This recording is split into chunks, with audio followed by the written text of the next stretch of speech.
Welcome, everybody. My name is Josh Otero, and I'm the chairman and founder of the Warrior GMR Foundation. I want to thank everybody for attending, and I'm excited for today. You guys are going to get a lot out of this. We've got some very powerful speakers.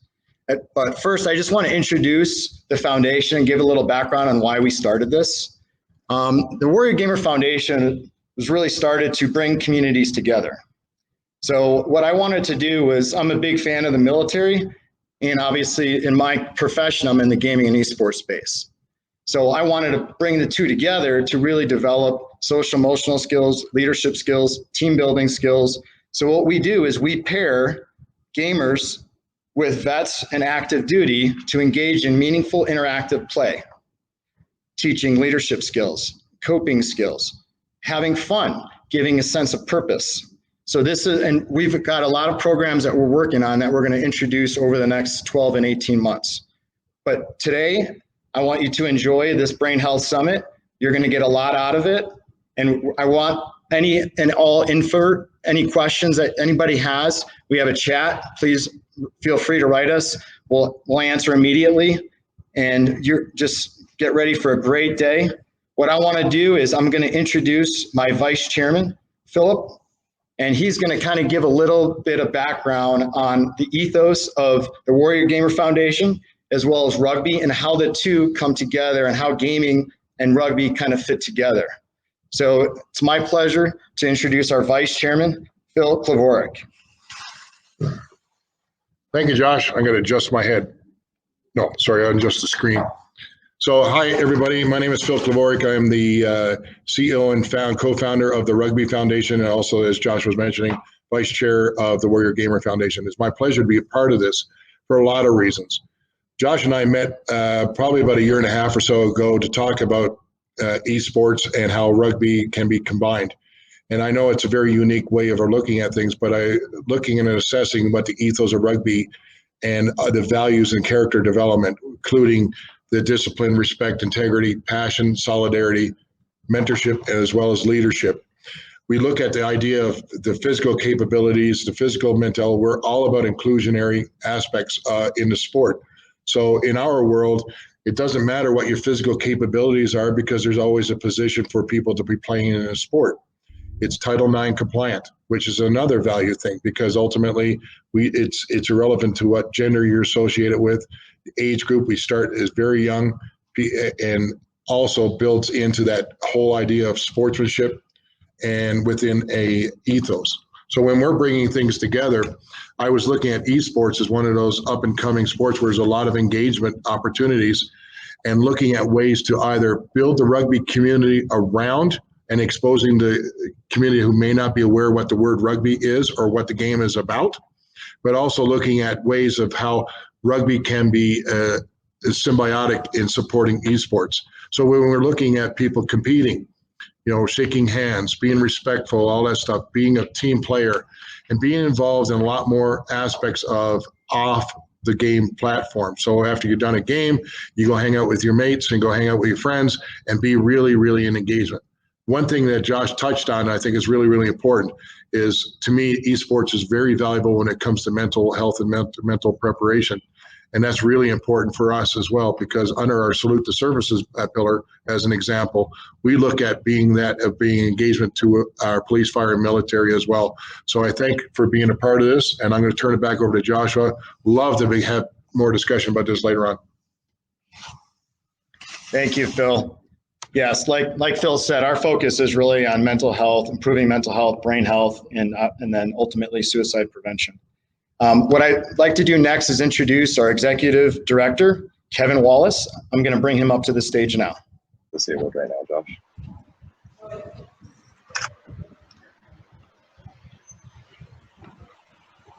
There we go. Morning, everyone. As always, with our events, got to have at least one technical issue, otherwise it's not a real event. I appreciate everyone coming out this morning.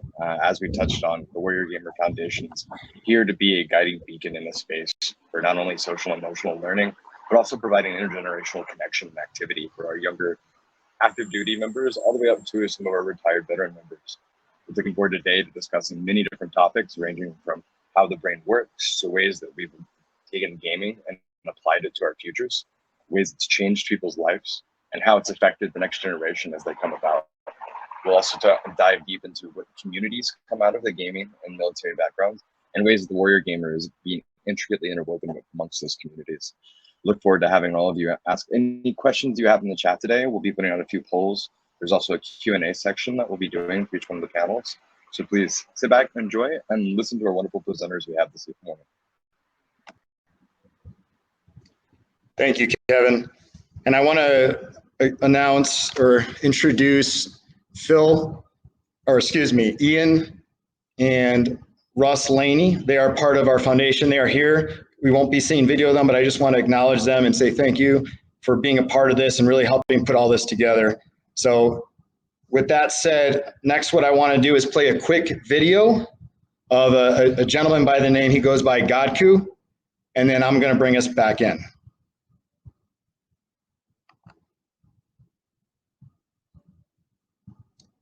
Forgive me while I figure this out. Here we go.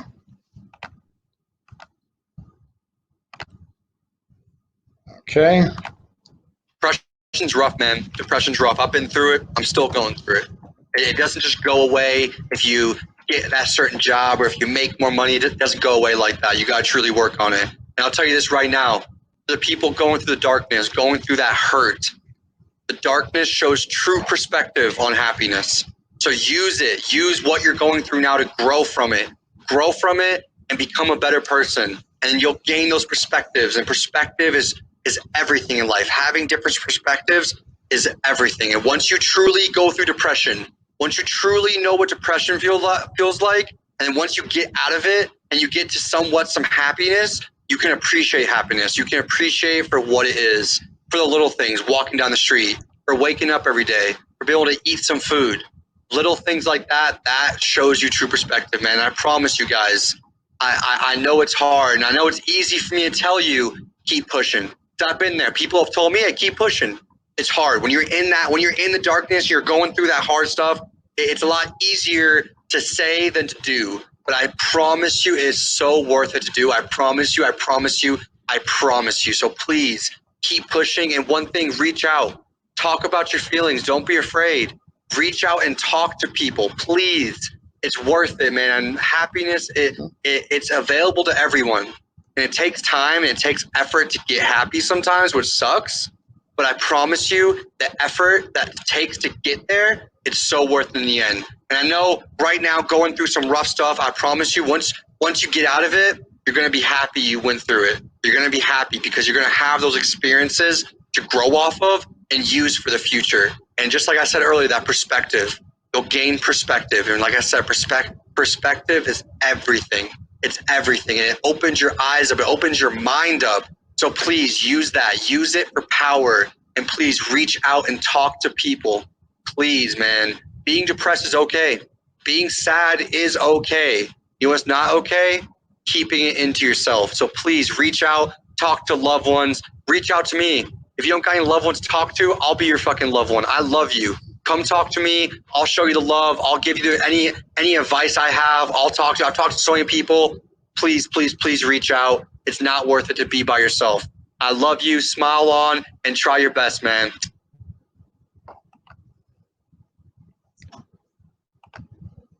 What a great video. And that was Godku. If you play Warzone, you've seen him. He's one of the top Warzone streamers, content producers. Amazing gentleman. Godku, follow him. But that was a great message, very inspiring story. We've been there, and we want everybody to know we're here. We're here for you. We're here for the community. With that said, what I'd like to do next is introduce the chairman of our mental health foundation. His name is Dr. John Drozd. He's a clinical psychologist, PhD, and he's going to be our facilitator for today's sessions. So I'm going to introduce him. I'm going to bring him up to stage and have him introduce himself.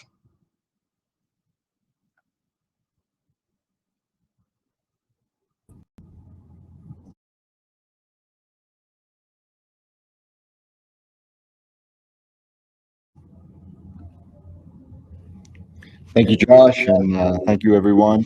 So here we're going to start in, and there's no greater end for us than Dr. Jannell MacAulay, who's going to kick off the day by teaching us the power of mindset through gaming.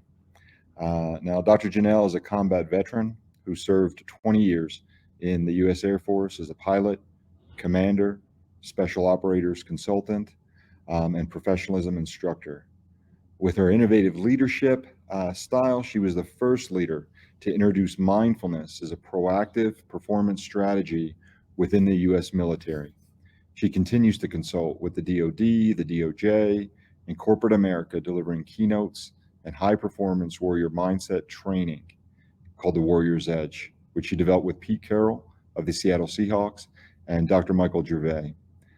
If you haven't seen her TED Talk, I encourage everyone to go and watch her TED Talk. Jannell's the mother of two, and she's on a mission to help individuals excel in high-stress and rugged environments by showing them how to lean into each moment to find their best selves.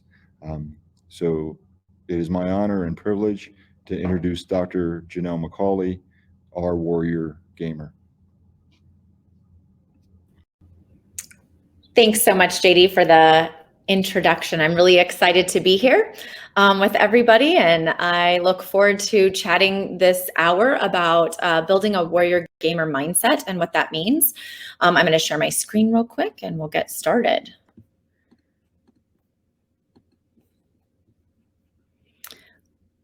All right, as JD mentioned, I have spent the majority of my post-military career, I retired in 2018, really using my experience both as a military operator on the front lines, as a combat pilot, and as a leader and a commander. My largest command was running an operations support squadron with 400 airmen, sailors, soldiers, and Marines and civilians. And that unit really taught me a lot about leadership and especially leading our youth. Over 50% of the airmen that I led were under the age of 22. And so I can really appreciate the challenges that they face from an adversity and stress space, but additionally, the challenges that leaders face in connecting with that population and really encouraging them to get and build the resources and skill sets to kind of face the stressors that are in the military environment.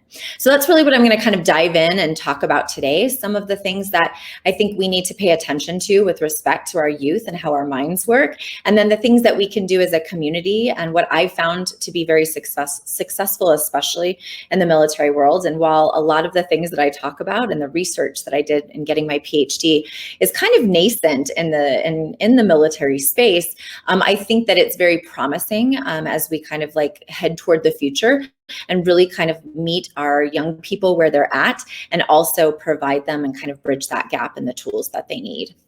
So that's kind of what I'm going to dive into today. Now, one thing that the video we just watched, I think really painted a realistic picture for what we're facing. Our thoughts drive our emotions, which then drives our behaviors and ultimately our performance, right? How we show up each and every day. And I love this quote by Lao Tzu. This is not something that I'm recreating. It's something that I'm just bringing back to the warrior spirit. This idea that our thoughts become our words become our actions become our habits, and our habits become our character. And ultimately, that character is our destiny. So everything starts with our thoughts. It starts with our thought patterns. It starts with the narratives we create inside our minds. And many times that can lead us to spaces of extreme distraction. It can lead us to those psychological disorders where we can't really get outside of our thoughts and live in the moment. And the bulk of my work is about helping people get outside those thoughts, pay attention to the productive thoughts, really process and release those negative ones so that we can actually live our lives more fully in the present moment. And when we do it, that way, that's where performance lies, right? That's where we'll find that best version of ourselves in each and every aspect of what we do in life. So it's really about reconnecting with our inner warrior. And most of us, especially in the military community, have some type of drive to serve. That's our calling and why we join the service. So it's reconnecting with what our ancient warriors knew, this ability to go and do hard and difficult things, and then not just have the mental resiliency to bounce back from it, but actually bounce forward. And that's really what I think our young people today, in the stressors and the overwhelm that they face, really need to kind of build that psychological flexibility so they can find that for themselves. Now, with that, I'll tell you just a little bit about my background and how I got to be here. You know, throughout my military career, whether it was flying airplanes, whether it was being a mother and a military spouse, whether it was leading teams and commanding in all different types of environments, I wanted to be my best self. And I think most of us, right, want to find that inner warrior and badass. And I wanted to do it no matter which hat I was wearing. And just to shape a little bit for you, my experience with the military life is that both personally and then as a leader, like our service members will not let the mission fail, right? We will actually burn out, fatigue, exhaust ourselves before we allow that to happen. And as a leader, I never once lost sleep over the fact that I thought our mission wasn't going to happen. What I lost sleep over were the people inside of it. I worried about them being in this hustle because I think we live in a competitive, stress-filled environment where we almost measure our value against how much stress, how much busyness we have in our lives. And in fact, I think a lot of our leaders in the military, right, are promoted and are rewarded based on that type of a culture. And so when I was in this space, in the middle of the hustle, I actually found myself looking around one day and I thought, I forgot how to laugh. And I lost sight of all the love that was right in front of me. And I was so busy trying to be perfect at every little thing that I did, I actually forgot that there's growth and learning within our imperfections. And I completely lost myself and hit that brick wall. It was a burnout point. Now that was only 13 years into what should have been, right, a very productive and high-performing 20-year career in the military. And as I looked around, I realized I was not alone. This was also occurring in my peers. It was occurring in the people above me, and it was occurring in the people that I led. And so when I had the opportunity to go back to school and get my PhD, this was what I wanted to study. I wanted to study how do you build the most effective human weapon system to execute the high-stress military mission in environments of consequence. And what I found was that we were actually missing some things in the way that we train our warfighters. And in fact, one of the most important things we were missing was space, like space to breathe, space to actually slow down a minute. And I get it. In the high stress world of the military, I teach people how to slow down to ultimately speed up. Because what I saw is that we were sacrificing our personal selves, right, in the pursuit of this professional success. And in fact, what was being sacrificed was our health and our relationships in that process. And when I went back to study actually how you build that most effective human weapon system, I found that we were missing this space. We were missing the ability to slow down, to really rest and recover, to then be our best selves, especially when we're asking military members to do these things for the long term. So once I kind of figured out there were different things we could be doing, I wanted to study how do we do that, right? How and what are the mechanisms for actually creating this space in these high stress and intense environments. And so I went out to study the people who are the best in the world, the people who push the boundaries on their potential as human beings. And actually, I was expecting to find that these people were just different, right? They were built a different way. And what I found is that human beings are actually the same, but it's how we prepare ourselves to do hard things, how we prepare ourselves for life's challenges.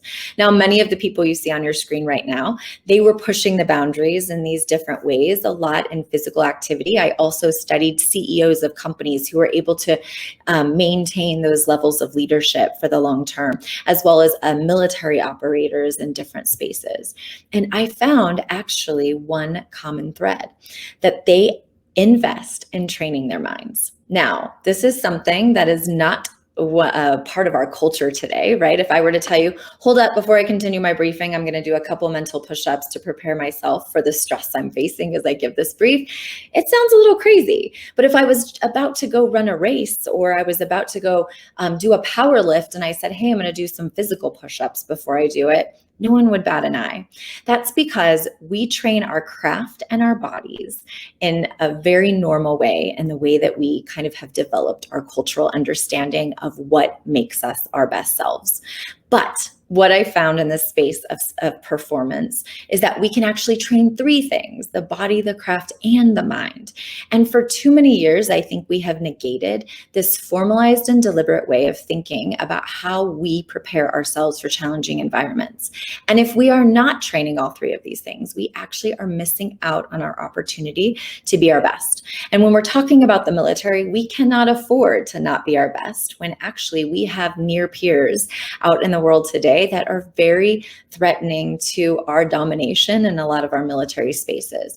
And so we cannot neglect this. We need to, focus on training our craft, which is especially important. That's whether you're a pilot, or you're a corporal, or you're a transportation supply officer, maintenance troop. You need to be able to expertly execute the duties of your job. That is training your craft, and it's very important. We all know we need to train our bodies to meet the demands of the job and the craft that we've selected.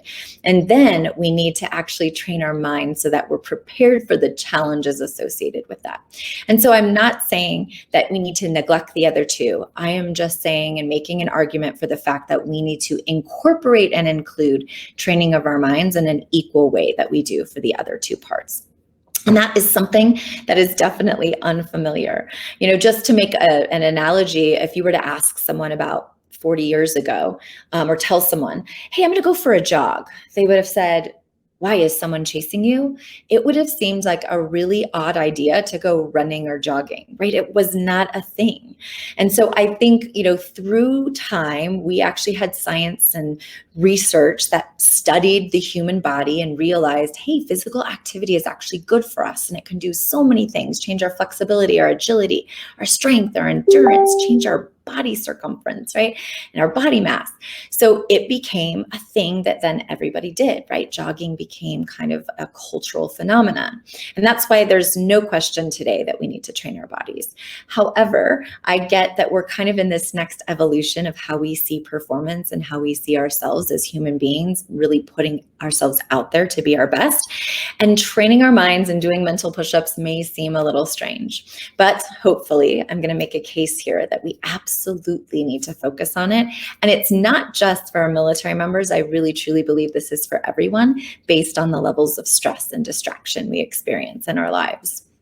Now, what I've focused on in the military is a partnership that I've developed with Coach Pete Carroll of the Seattle Seahawks, as well as Dr. Michael Gervais, who's a high-performance sport and performance psychologist. He works with elite athletes, people who are in those Red Bull Stratus projects that really push the boundaries on human potential, like Luke Aikens, who jumped out of a plane without a parachute, or Felix Baumgartner, who jumped from space.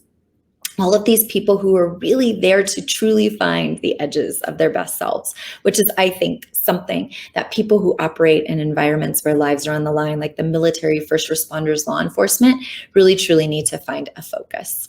And so our goal is to help those people who put their lives on the line, help them find their best selves, no matter where they're operating.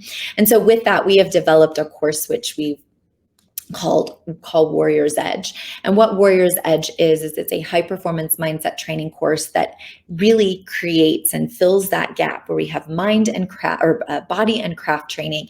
And it's a way to incorporate mind training into organizations and into leadership structures. We actually have taken, and in the military, a lot of times performance and mental health has resided in the medical side of the force. And what I've done through my pilot programs, through working with the military, through my own experience as a commander and leader, is I've built an effective platform where leaders can build these tools into their leadership initiatives and the construct and culture of their organization.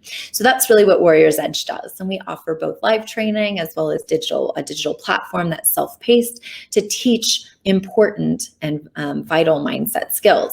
In fact, in the space of mindset, we have determined there are 16 principles, each one that can be trained. And what we've talked about across the span of these 16 principles is that they can be integrated not only into your life, but also into your leadership. And all of them are based in within two lenses, and that's the lens of scientific research, and then also evidence-based practices of testing in alpha competitive environments. Everything we teach is something that people are actually using to great effect in high stress environments, whether that's elite athletic fields or out in military combat zones. And so we've determined for everything from mindfulness, which is really what I think the foundational skill of getting command of your mind so that you can make better decisions and you can get command of your thoughts. It is the foundational skill we all need to build on. Then we talk about this inner circle, which is self-discovery, right? This idea of who you are, not just what you do. And I think in the military, we struggle many times in just self-identifying with the uniform we wear and what we do in our lives. And we really struggle with our veteran population and with it when they take off that uniform and really finding who they are without it. So a lot of our work really is self-reflective in that space that helps people identify the being versus just the doing. Additionally, we talk about recovery, how we think, how we move, how we eat and hydrate, how we sleep. And I know sleep patterns are something that is very difficult for our young military service members to kind of find a great cadence with and build positive habit patterns with, especially when a lot of our military training programs, to be honest, use sleep as a form of stress inoculation, right? It's an easy way to create stress on individuals. And so teaching them how to kind of break those bad habit patterns is something that we also focus on. Grit, control, and optimism are part of our psychological framework. It basically is how we see the world around us. And we believe that you can train each one of those three things to see and really experience your environment in a different way. And then finally, the mindset skills of calm, confidence, focus, and trust can all be trained and taught to young people so that they can understand, like, how do I build confidence? How do I find calm in stressful situations? And how do I focus when I really need to do so? So these are all the things that we teach in the Warrior's Edge program. And so I'm going to just talk to you a little bit about what I think are some of the most important aspects of this so that we can build the warrior gamer mindset, right? So we're meeting a lot of our young people where they're at, where they're already engaged in these gaming platforms. How can we take what we know about the science of distraction and how do we kind of incorporate it into these gaming platforms to incorporate and encourage and teach some of the skill sets that we find vital to really getting that command of your mindset, because otherwise our thoughts will definitely command us. And so what it ultimately will build is what we call psychological flexibility. I think COVID, if anything, has really identified that this need, right, to build up psychological skills, because for many of us, and I would say 90% of the population probably had a tough time with this year, right? A lot of uncertainty, a lot of things that were changing. It was very unpredictable. And if you have not built up the psychological skill sets, what our brain does, right? I like to say we have an ancient brain that lives in this modern world. Our ancient brain, right, goes into survival mode. And so if you describe the last year of your life as just surviving, that's okay. It's totally normal. But I'm here to tell you, when you deliberately train your mind, you're building up that mental strength, that cognitive capacity, that mental resiliency, so that you can actually change from just surviving to thriving when you're in these stressful environments. Then we have the research and also the evidence to kind of back up and prove that. Ultimately, what we want to build is this pathway to improved mental health outcomes. What I do is performance-based. I help people find their inner badass so that they can thrive when they're in combat environments. However, the second order of effect of what all of these skill sets provide is what I call mental prehab, right? We would not question having to prehab our bodies when we do difficult things. It's the same exact thing. We're prehabbing our minds so that we can be prepared to do things that our nation's asking of us. Now, to kind of just give you a little bit of a snapshot of the science behind distraction, because I think that is probably one of the key aspects of where we get distracted by our thoughts instead of living in the present moment. And so I want you to think about your attention system. It's kind of like a muscle, and our attention system is required for everything we do in life, from making decisions to how we regulate our emotions, or how we even just interact and connect with the people in our lives. And you can kind of think of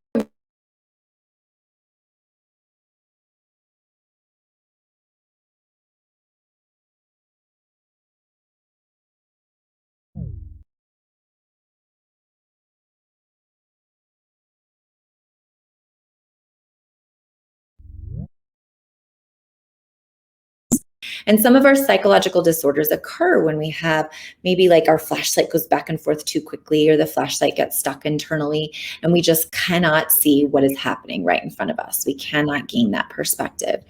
And so our attention system is extremely fragile. It's especially fragile to this thing called stress. Now, I don't know about any of you, but most of us have some level of stress in our lives. In fact, Forbes used to do the most stressful occupations in the world every year, and enlisted military member was always in the top 10, and it was number 1 for many years. Now, that's because we as military members are not just asked to do difficult things when everything's calm and we're at home and we're training. We are asked to do difficult things when things are not going well, when we're in austere environments, when we're in combat zones where everything can be unpredictable. So we are actually expected to do our jobs when stress is high, when the environment is ever changing. But here's the thing about stress that I think most people don't actually realize. Stress is actually a perceived emotion. Now, I say that because a lot of people feel like, gosh, I just have a very stressful life. There's so much going on. I can't manage it. It's very overwhelming. Well, actually, if you take a step back, what stress really is your perception of the environment around you. You do an internal calculation, and your brain comes up with this idea of whether you have the resources to meet the demands of the moment or you do not. And many of us feel like the moments are much bigger than they really are. And in that calculation, we say we don't have the resources to meet these demands. And therefore, our stress level and our perception of it can increase. Now, I will tell you, before I started training my mind, I saw my stress as very overwhelming for much of my military career. And when I had my burnout point, there was a lot on my plate. However, after I did my research, I got a command position. I actually had more children to worry about. I have high maintenance parents. I don't know if any of you have those, right? You have pets, you have a house, you have bills, you have things that you have to worry about, and then throw on top of it commanding and leading people and executing a high stress job in austere environments. That is a lot for someone's plate. But I will tell you, even though I had more on my plate, flash forward after my research was done, 5 years later, I could see my stress differently. So it was because I had started training my mind that I had more resources to meet those demands so that they didn't seem as overwhelming as they had at one other point in my life. And so that's really what I help people do, right? We build these skill sets and resources so that we can actually improve our mood and see our stress differently. Now, there's another really important aspect of stress that I think a lot of young people, especially our service members, don't quite understand. And it's this idea that there's good stress and there's bad stress. Now, what you're looking at is the Yerkes-Dodson law, which basically puts performance against our activation or our arousal, right? Our amounts of anxiety that we develop. And you can see that there's a point in the curve where when we get anxious and aroused, right, we increase our performance.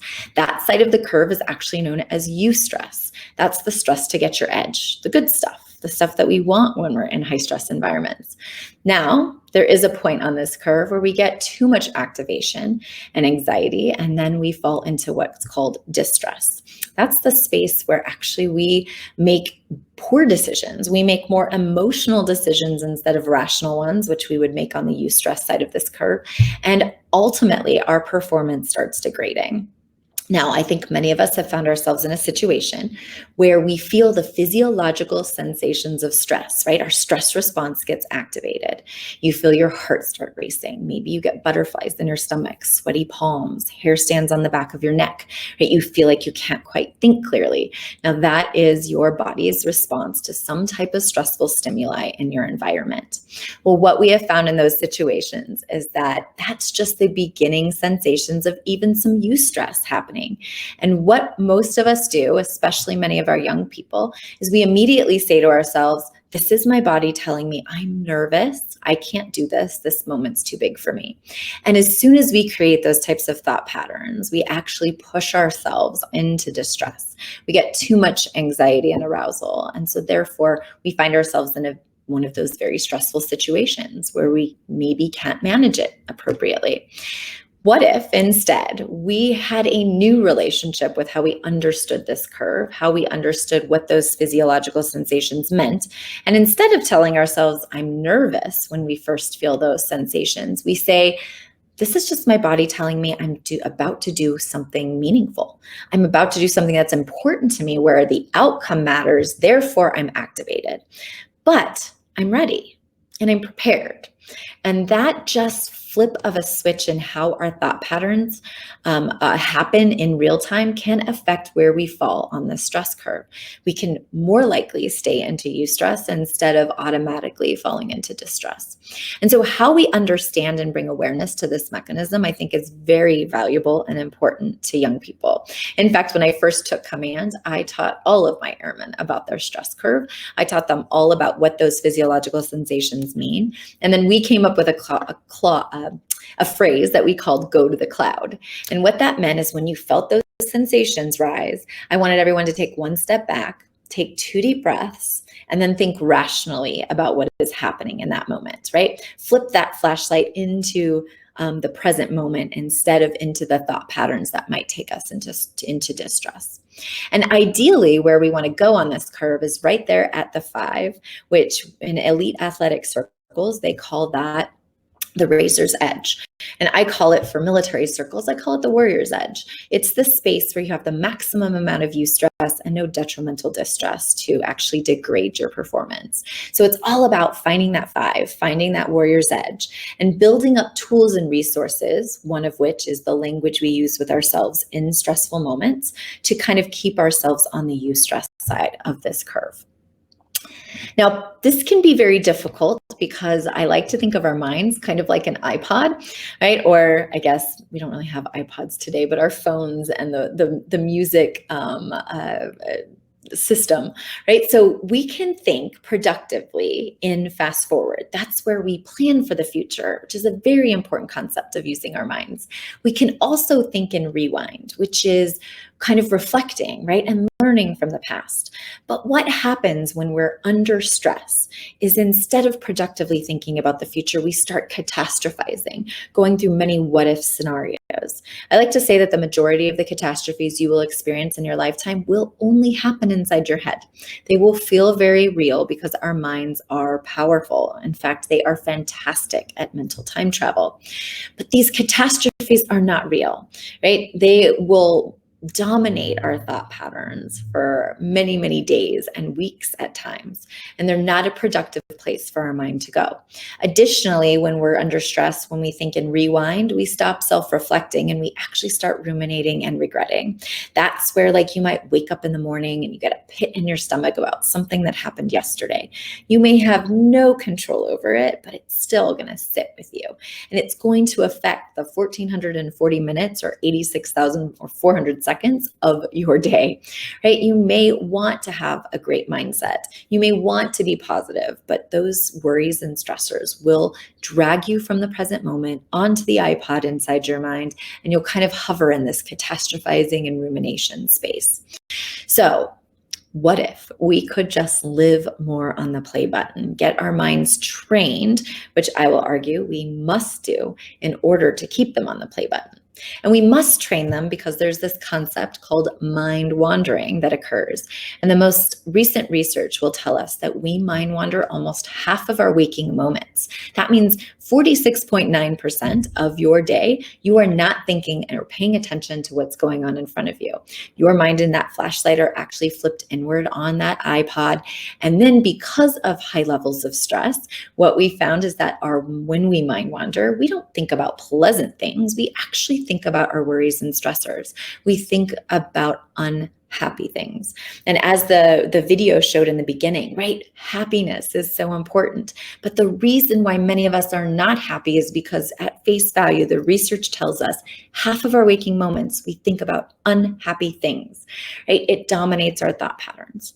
So that's why this is so important. We need to get out of this mind wandering space and really start to help ourselves focus to be in the present moment.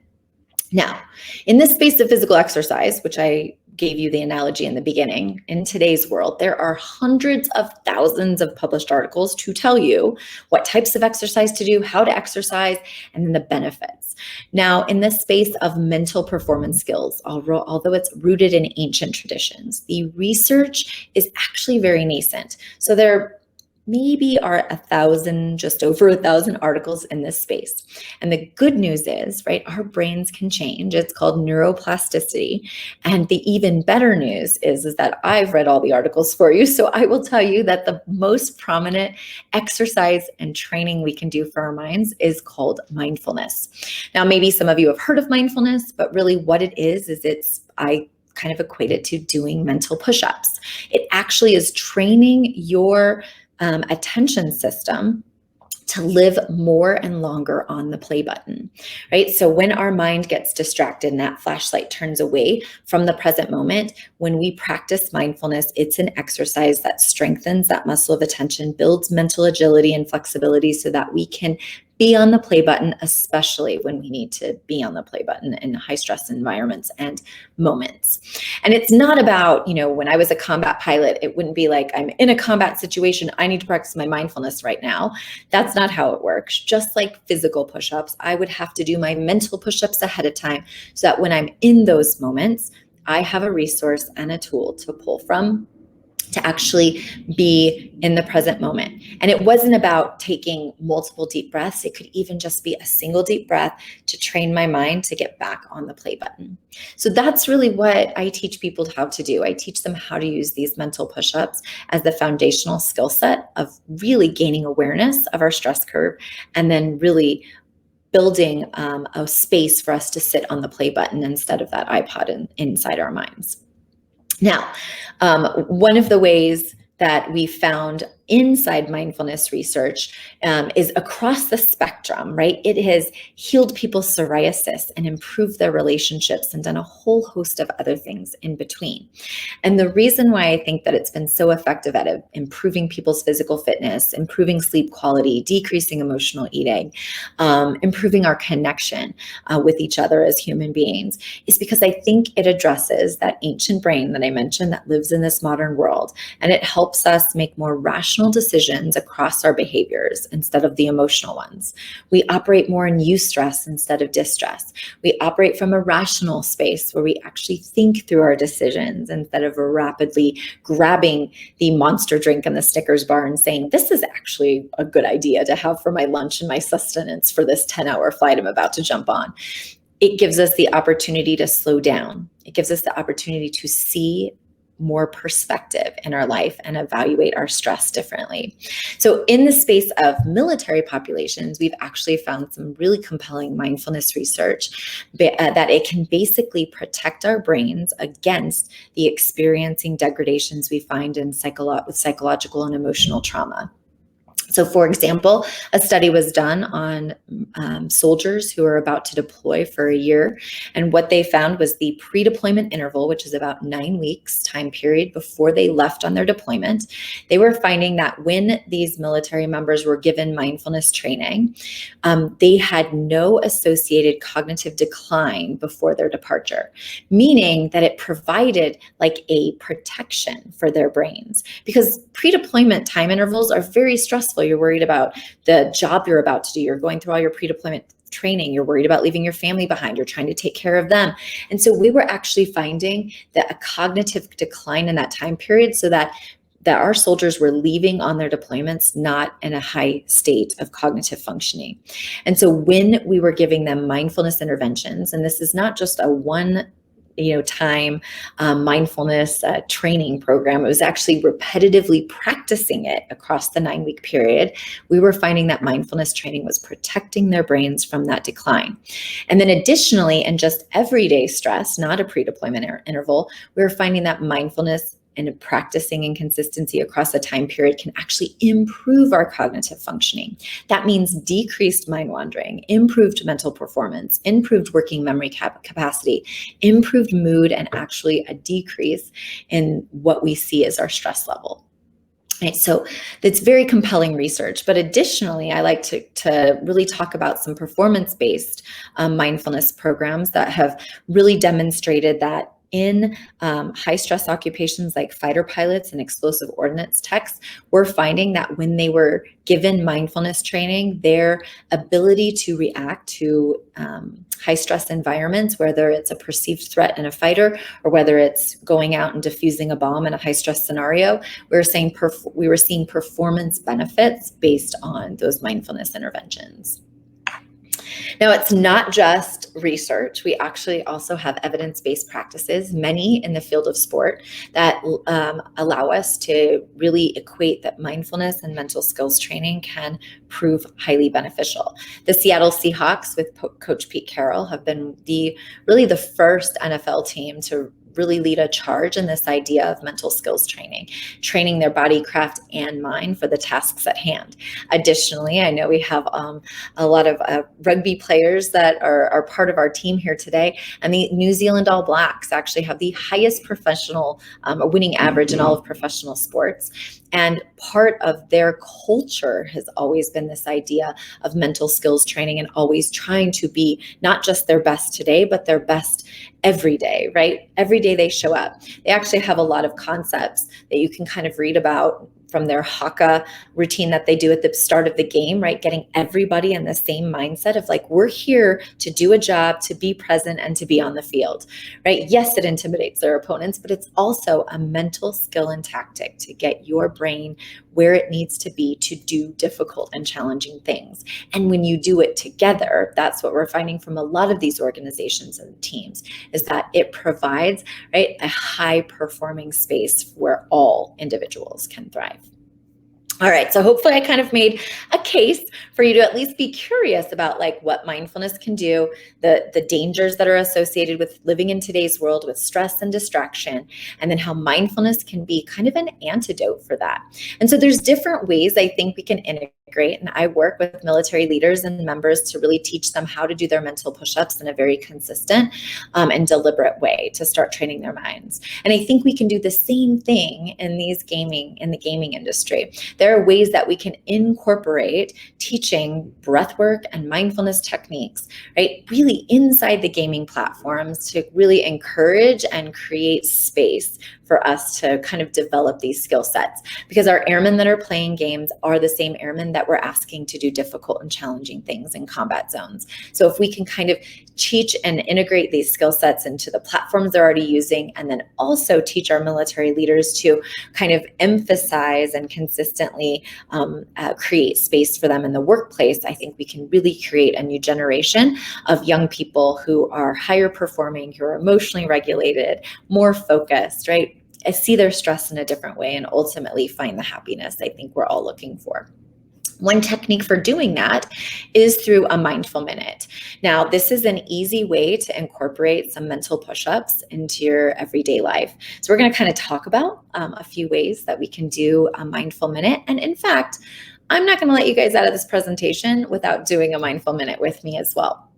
Now, the importance of the mindful minute actually is, it's easy, right? 1 minute. We can all find and carve out a minute in our days. However, I realize that can be challenging. In fact, many of us, if you have, an iWatch, it will even tell you and remind you to breathe. But I guarantee like at least half of the people who have iWatches, when their watch dings and says breathe, they say, I don't have time for that, dismiss, right? I am just asking you again to create space in your day for a minute. And if you just start with 1 minute, the research ideally would like you to get to 12 minutes. But if you can just start with 1 minute a day, right, you're going to start setting up a habit pattern. And if we can get our young people to incorporate this, especially if we can maybe incorporate it into the gaming, maybe we can kind of create these positive habits.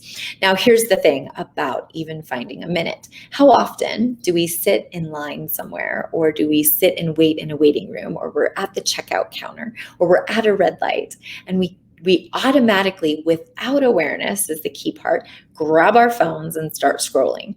In fact, I would argue many of us do it without the awareness that it's even happening. And that could be very dangerous, right? That creates this constant distraction. It contributes to that 50%, almost 50% of mind wandering we experience.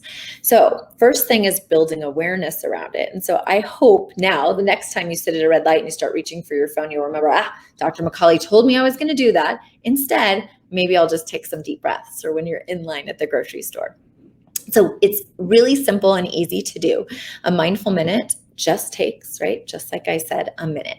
And it's a way to kind of do our mental push-ups.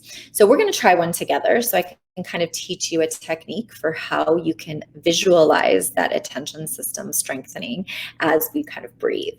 So, before I even start, I actually just want to really underlie what, I get critiqued all the time that Dr. MacAulay just teaches people how to do fuzzy soft skills of breathing and meditating. Yes, mindfulness is a type of meditation, but here's the thing. Taking deep breaths, that's the easy part, right? That's going to be the very easy part for what we're about to do. The hard part is disconnecting from thoughts, right? Our breath is just the mechanism we use to bring ourselves into the present moment. For all intents and purposes, you could technically meditate by just channeling all your attention and energy on something like your right big toe, right? You can focus everything on your right big toe for an entire minute. And if you just channel all that attention there, you are actually training your mind to focus in the present moment. But we like to use our breath because it's free, it's always with us. It's something that we can have sensations. It literally happens moment by moment. So it's easy for us to kind of anchor around. So that's why we're going to use our breath today. Now, what I want you to do is pick a particular sensation of your breathing. Maybe it's the way the air goes in and out of your nostrils, or maybe it's the rise or fall of your belly or chest. But I want you to focus intently for 1 minute on that sensation. Now, in the span of a minute, you will get distracted. You will have a thought pop into your head, and it will take your attention system away from the breathing sensation and to a thought, right? So what I want you to do in those moments is acknowledge that the thought's there. Just let it go and come right back to your breathing. Now, when you do that, it's like your attention system starts getting distracted by a thought. You figure out and become aware, ooh, I'm not paying attention. I'm going to release the thought and bring it right back to the breathing.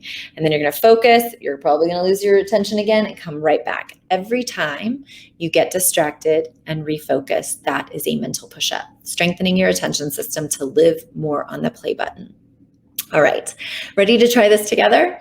Okay, I would like to ask if you kind of sit up straight, kind of take a nice deep inhale and exhale, relax through your shoulders and kind of lift through your head.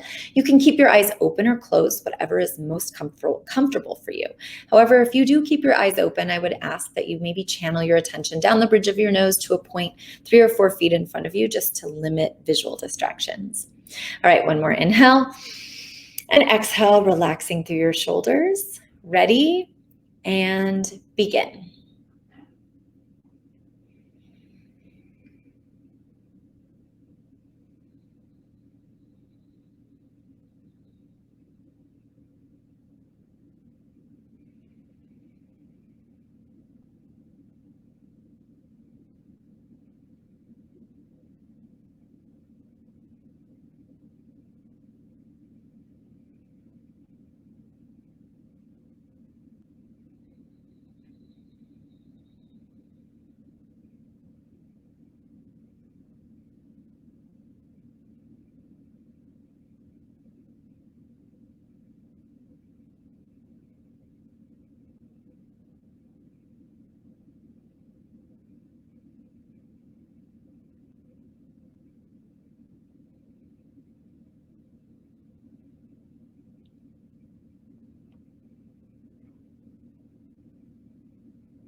and stop.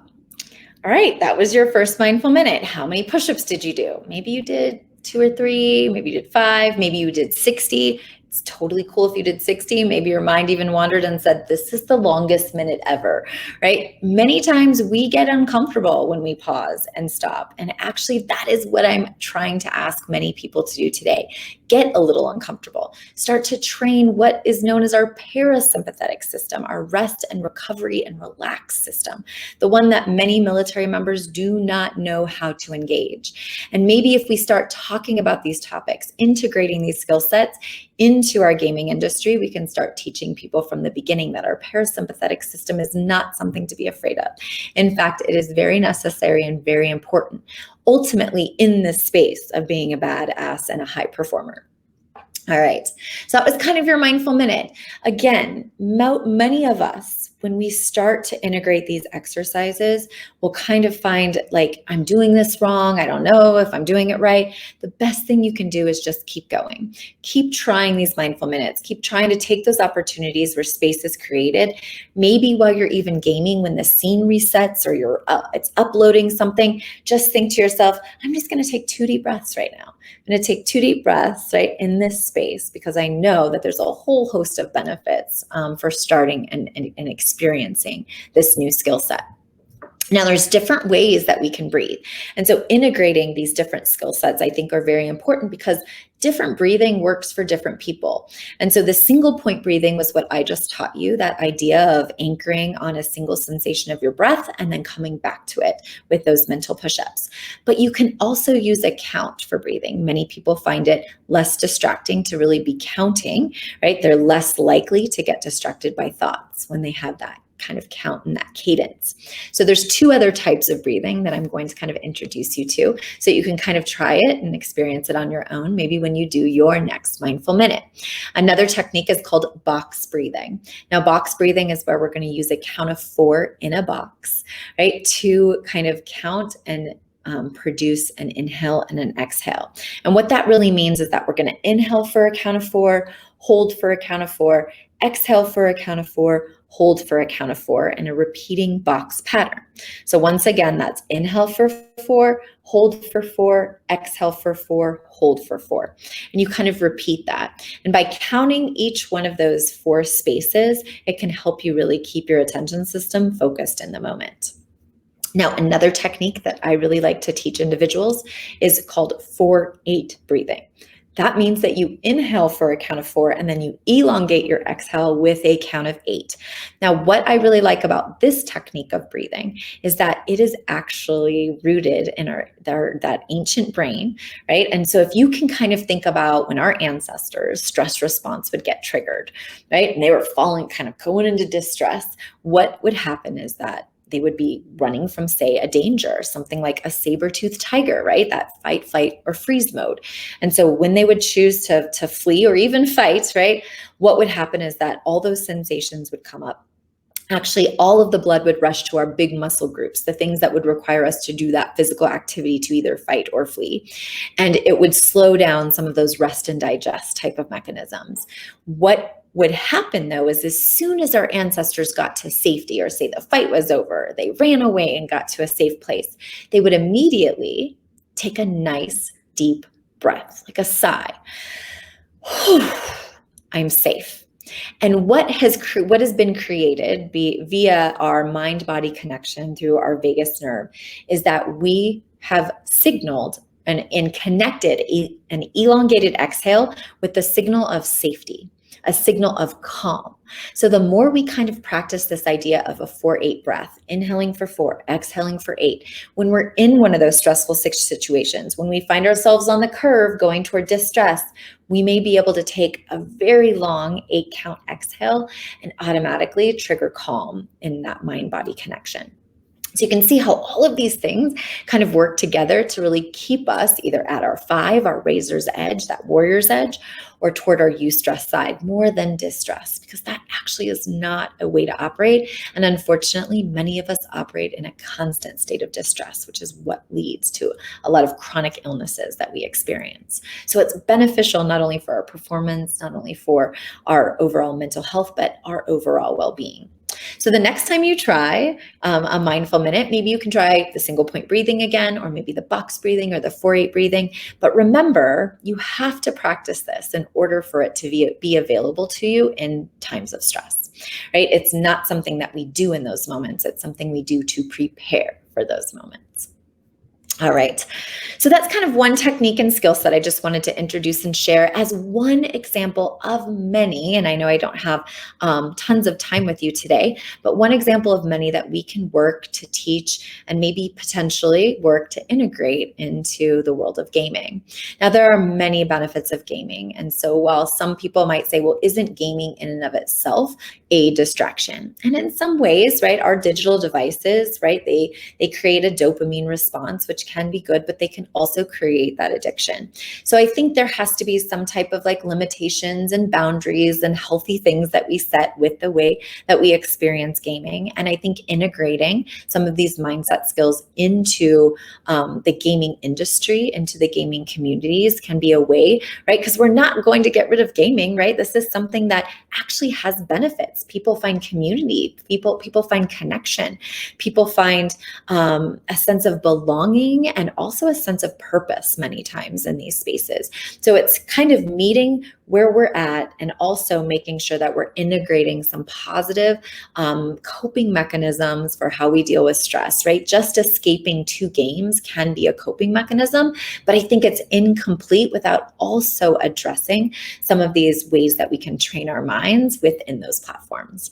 So I'm really excited as a way forward to continue the conversation in this space, to continue to kind of develop more techniques and strategies for integrating maybe even things like confidence, things like self-trust, things like optimism, right? There's a lot of research that leads us to believe that all of these skill sets can be trained, can be practiced. And if you're gaming every day and you integrate your mental training skills into your gaming, you're literally getting those practices on a daily basis, which is what the science is very compelling on, and that we need to have that consistency. So I am very excited to have had the opportunity to speak with you today. This is my contact information if anyone wants to reach out individually via email or via social media. I am a person who tries to keep healthy boundaries with my own social media and digital device use, but I tend to try to push out there good news in the world of human performance, whether that be around sleep, mindfulness and meditation, mindset training, physical activity, nutrition, in all those spaces. So I hope you'll maybe join me in those platforms.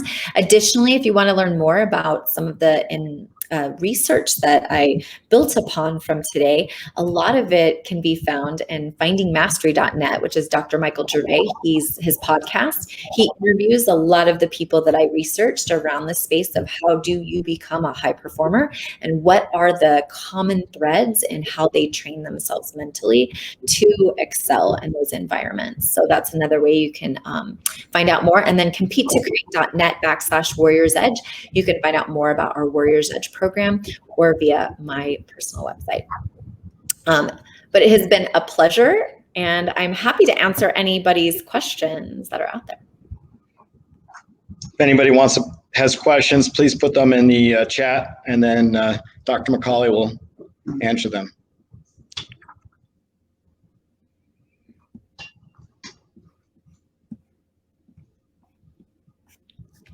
Well, that was an amazing presentation, Dr. MacAulay. I can't wait to watch the replay and learn again. We were taking notes in here, and just wonderful. I really want to appreciate you, all the work that you're doing, and for sharing this and really helping the gaming community to develop on a different level. So really appreciate you, and thank you. Oh, the socials. Oh, I can put my share. Yeah, I'll share my screen. And then also Liz asked about so actually my work right now with Warrior Gamer is my first introduction and experience with integrating my work and focus on mindset and mental skills training into the gaming industry. So this is the start of what I hope to be a great partnership in kind of integrating and working in this space. I will readily admit, like, I'm not a gamer, and I know I'm here with the team, and maybe they're going to change that about me. My kids do a little bit of it, and I've definitely intrigued inside this space. And so hopefully I'll find out a little bit more about it so I can continue to kind of use my work to hopefully help what you guys do so passionately, and maybe help make it even better. Awesome. Really appreciate everything that you're doing, Dr. MacAulay, and it was great to have you here, and look forward to having Sonia put you through a VR session. So. Absolutely. And Ben asked one more question. Could you apply the concepts of Warrior's Edge to helping combat veterans heal for the invisible wounds of war? Absolutely. So a lot of our focus is actually on providing the mental prehab to existing active duty members, people who are on those front lines right now. So hopefully they will have that mental resiliency and mental strength to kind of bounce forward from what we know will be psychological and emotional trauma as they experience, their jobs in the military. But we also can and do work with the veteran community, because it's never too late for these skill sets. I am working very hard with basic training as well as the academies, because I think building these skill sets from the beginning and habit patterns around them is the best way to do this. However, we can use these skill sets as well to kind of recreate and change habit patterns for those that need it most and might be suffering. Excellent. All right. Thank you so much for your time and your attention today. I really appreciate it. I hope I was able to keep it more than, if I spoke for 45 minutes, hopefully I was able to keep it for more than half of that time and you guys weren't distracted. But we know how our minds work. No, it was amazing. And like I said, we're going to be going and watching this again, because there was a lot of nuggets here that we need to act on. So thank you again. Really appreciate you coming here and being a part of this. Absolutely. Thank you. Thank you.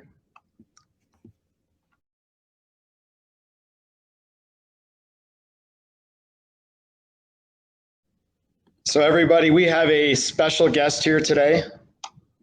I want to first introduce and give a little bio. His name is Todd Klevorick. He's a former professional rugby player who's played all over the world representing Team USA, the Eagles, a record 100 times.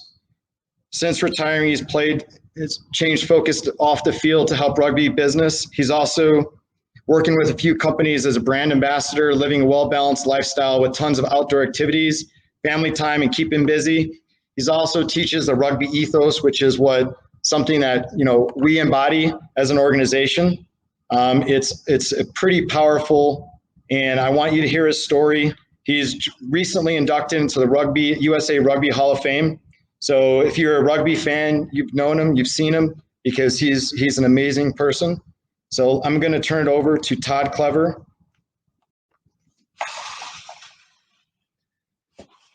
Thank you, Josh, and thank you for everybody joining in. Dr. MacAulay, that was amazing. I learned a lot, and I was taking a lot of notes, and I resonate very well with that, because I live that life of balance. And when you asked us to do the minute breathing, I actually did the box breathing, and I'll get into myself, but I want to share some more about breathing, because I know it's so important. And what you kind of spoke about of box breathing, what I did, and then the 4-8 breathing of breathing in and exhaling for 8 seconds, is because you really want to empty that bottom part of your lung. It's not natural. So your lungs can hold a lot of air. And if you're just breathing, you're just using the top. But if you really force out, exhale a ton, you're natural to inhale, but it's not natural to exhale. So, that really resonated with me.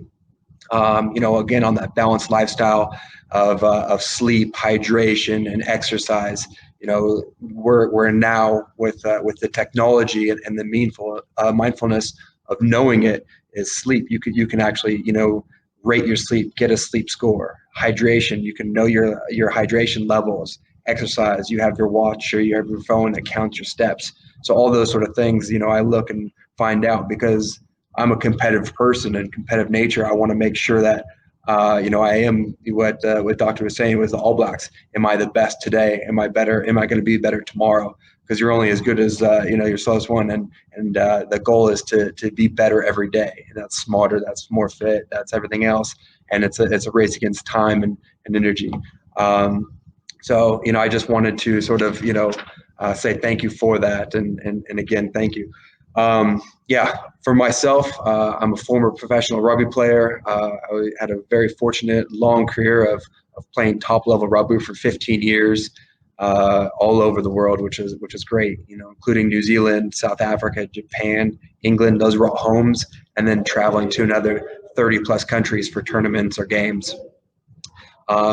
Since retiring, I work in the space with corporate, with businesses, and brand ambassador. But I have a passion project, and that is the Todd Clever Foundation. And my focus is to uplift, unite the rugby community, providing opportunities to athletes, to teams, to coaches, and instilling the sports values, the core ethos that Josh spoke about. And the biggest core values are, passion, teamwork, enjoyment, respect, sportsmanship, and discipline. And, that's the way I want to live my life. That's what rugby's taught me, and it's gotten me out of trouble. It's changed so many different lives, and it doesn't have to be with rugby. It's going into gaming. It's going in how can we better that community? How can we? And we always focus on, inclusive and diverse, because that is the world that we live in. We are in a melting pot, and to be able to give back and to include everybody is a huge passion. So again, my life is a balanced life with good food, with good exercises, good sleep, and having fun. Same with Doctor. I'm not too much of a gamer. I was growing up, and then I took a break. But I actually got hooked onto the VR. Sonia hooked me up with the VR yesterday, and I'm definitely taking one home. Gonna introduce it into my style, because it was realistic, it was fun, it was active, and I got in touch with childhood, being able to have fun, and the opportunities and with VR and gaming is endless.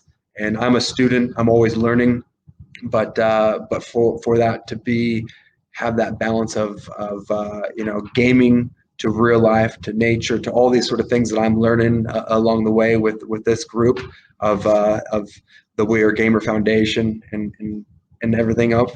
It's fantastic. So again, I'm easy to get a hold of as well. If you have any questions, feel free to throw it in the chat or contact me directly. But again, it's a real pleasure to be here and meeting so many people, like-minded people, and people that are, on the other, spectrum of it, and getting together. And like I said, those core values are so interchangeable, and so it's a great way to live and to share your life with. So thank you so much. Thank you, Todd. As everybody could see, you wouldn't typically relate rugby and gaming, but obviously there's a lot of parallels, and obviously as a foundation we're trying to bring the two together, because there's just the teamwork, passion, integrity. We have similar values, and it makes no sense not to bring the two together and act as one and build more and help more people. So one of the things that I want to do before we get started is I want to play a video real quick and share the next preview of what we're going to be talking about. And I'm going to introduce Dr. John Drozd.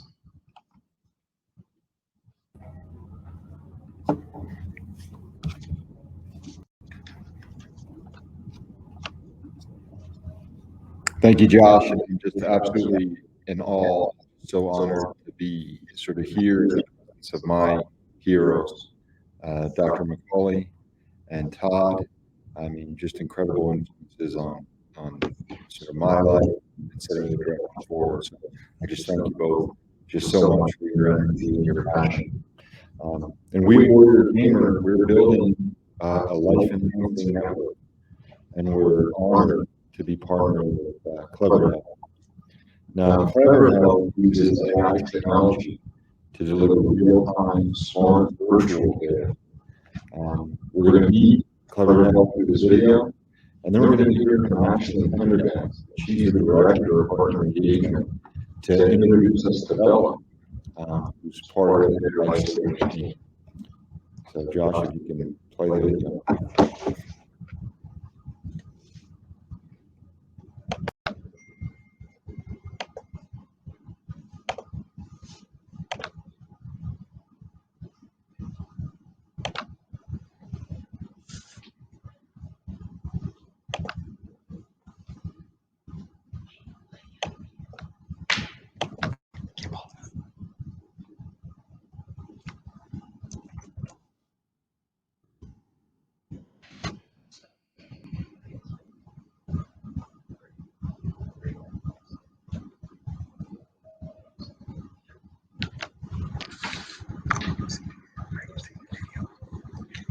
Hi, I am Bella, an AI-powered chatbot here to help support your mental health.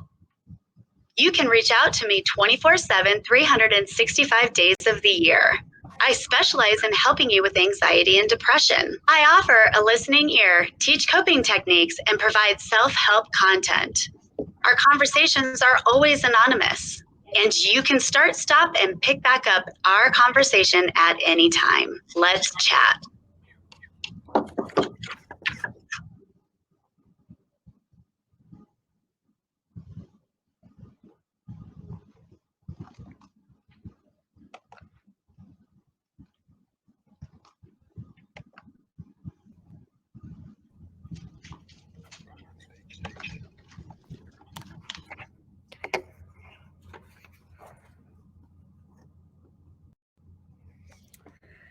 Thank you for the introduction. As JD mentioned, I'm Ashlyn Prendergast, and I'm with Clever Health, and we are so excited to be helping such an important audience, the military and gamers, with our Clever Health app.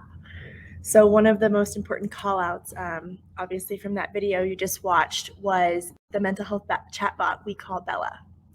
And Bella specializes in anxiety and depression, and she's on the forefront of helping to empower your mental health. In fact, the technology we use shows 92% of users move towards recovery. In just a moment, we'll be playing another short video that goes into more details on the other aspects of Clever Health that we offer. But Bella is 100% free to access. Additionally, we have an RX savings component to our Clever Health app. And we know that just like us, you like to win and you like to pay it forward. And so this tool has discounts on over 55,000 FDA approved medications. 40% cost $10 or less. And what's amazing is that when you fill one of your prescriptions, whether you're insured, underinsured, or uninsured, using the Clever Health app, a portion of the proceeds is then donated back to the Warrior GMR Foundation to help others. So be sure to have your cell phone ready, and I know you just saw the QR code on that last video, and we might be able to bring that back up, or you can go ahead and download the Clever Health app with the unique Warrior GMR Foundation numbers, which we'll throw back out there again as well. But at the this app is also shareable, so if you find it helpful, you can share it forward with your friends and family, and it still benefits the Warrior GMR Foundation with those proceeds as well. So one more quick video to give you a little introduction the other aspects of Clever Health that we offer, but we are so grateful for you listening. We're so excited to hopefully reach many of you with our mental health chatbot, Bella, which is 100% anonymous. And thank you so much. Remember to stay clever.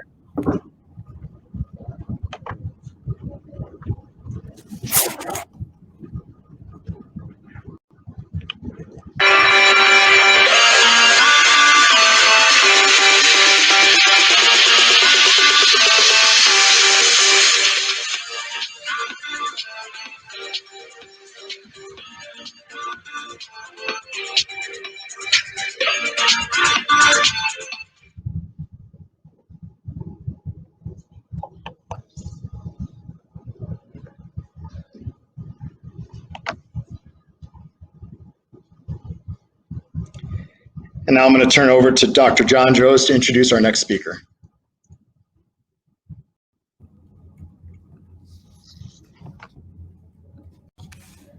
Thank you, Josh. And our next speaker is Dr. Greg Hipskin.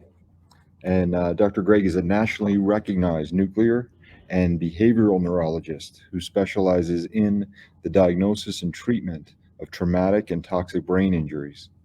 Dr. Greg has published numerous articles in neurobehavioral medicine for ADHD, TBI, and carbon monoxide poisoning. I was introduced to Dr. Greg's work while treating suicidal veterans, healing from the invisible wounds of TBI with PTSD. And today he's going to talk about transcranial LED light therapy for both brain healing and optimization for health and peak performance in both gaming and life. Dr. Greg.